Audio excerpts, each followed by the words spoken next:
आज आपके सामने ब्रह्मांड के उस रहस्य का उजागर करते हैं जिसका हम सभी जीव जगत कल्पना भी नहीं कर सकते। आप लोगों ने जो अब तक देखा वो शुरुआती दौर था। कैसे हमारा यूनिवर्स शुरू हुआ, कैसे इनका नींव डाला गया, कैसे इनका क्षेत्र बना। उसके बाद आपने देखा कि 14 स्तंभ पर यूनिवर्स का निर्माण हुआ। 13 स्तंभ पर ब्रह्मांड को स्थिर रूप दिया गया।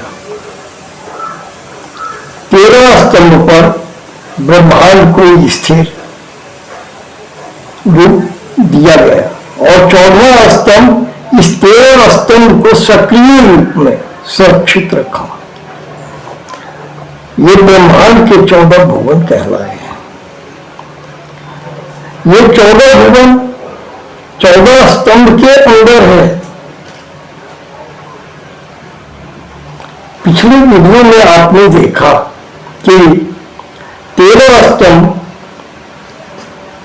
14वें स्तंभ के अंदर है, जिसे हम ब्लैक होल कहते हैं, या यूं कहिए कि हम पृथ्वी के वासी, हम सभी ब्लैक होल के अंदर हैं। हमारा सूर्य भी ब्लैक होल के अंदर है, जो हम आपके सामने पहले बता चुके हैं। और काल या समय का अंत, अंतराल में जो परिवर्तन, जो युग के रूप में किया गया है, जब समय का या युग नहीं था, उसे हम आदि युग के नाम से जानते हैं। यहां केवल ब्रह्मांड का विस्तार का, उसके क्रियाकलाप का, उसके निर्माण और उसका संचालन का, ये सारी बातें आदि युग की है।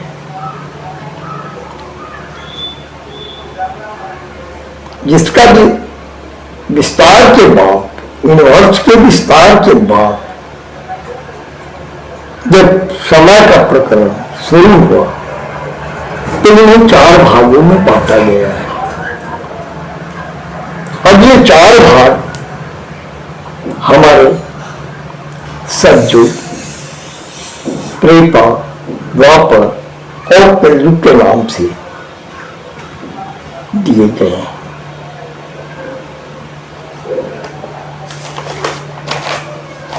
आज के वीडियो में हम त्रेता और द्वापर की बात करेंगे। आइए वीडियो शुरू करते हैं, प्रभु को स्मरण करते हैं। कमेंट में लिखिए हर हर महादेव।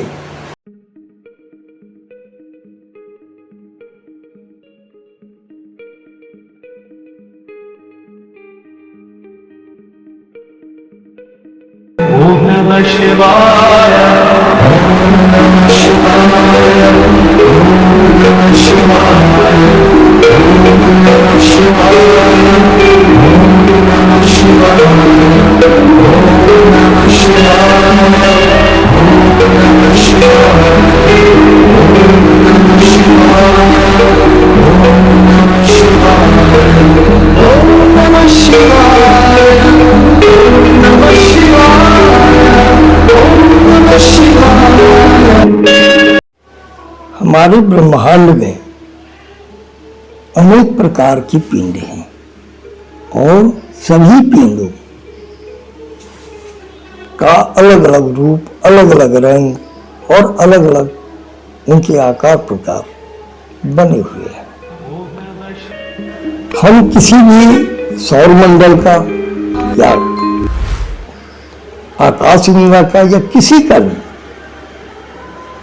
जब बखान करते हैं, इसकी पिंडों को ध्यान देते हैं, तो ऐसे दिखता है जैसे कि ब्रह्मांड में न जाने कितनी ऊर्जाओं से बने हुए पिंड हैं जिनका कोई द्वापर का अंत होने लगा। तो महाभारत के टाइम में श्री कृष्ण ने उन रहस्य को खोला, अर्जुन के सामने रखा था और इस ब्रह्मांड की पूरी गतिविधि के बारे में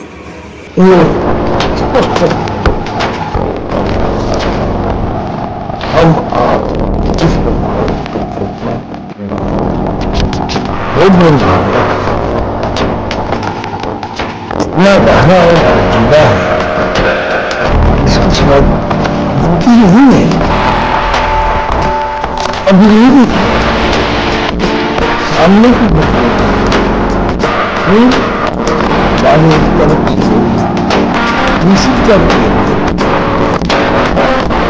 और सभी की जैसे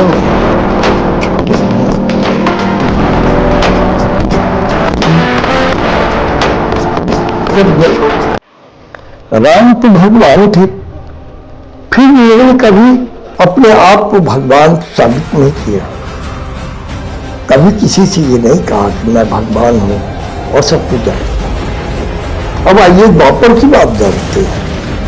द्वापर के अंत में, अंतिम चरण के अंत में जाकर महाभारत की कहानी शुरू हुई।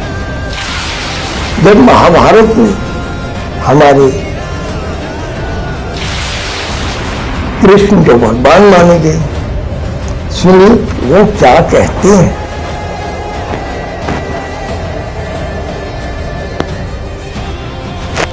उनका कहना था, मैं सब कुछ हूं पर मैं कुछ भी नहीं। यानी इससे क्या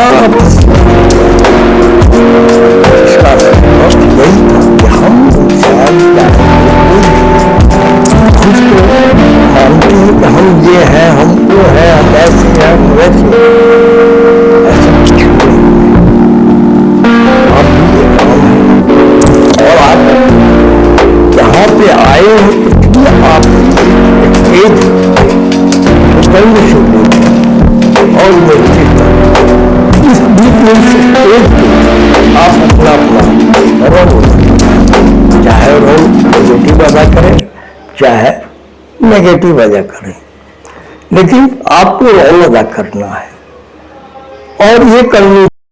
जब जब धर्म को हानि होती है, जब जब अधर्म में वृद्धि होती है, तब तब सत्पुरुषों के उद्धार के लिए, अधर्मियों के विनाश के लिए और धर्म की पुनः स्थापना के लिए मैं ही जन्म लेता हूं।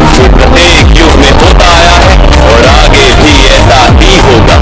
मैं ही अविनाशी परमात्मा, मैं ही मत्स्य पिता और मैं ही वामन अवतार, मैं ही परशुराम और मैं ही रामचंद्र पिता, मैं ही ब्रह्मा विष्णु और महेश और मैं ही सरस्वती काली और लक्ष्मी।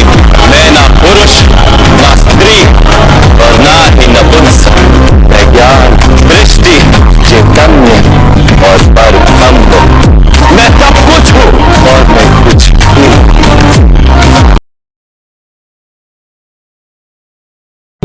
आज ही नहीं, हमेशा कंटिन्यू चलता ही रहा है।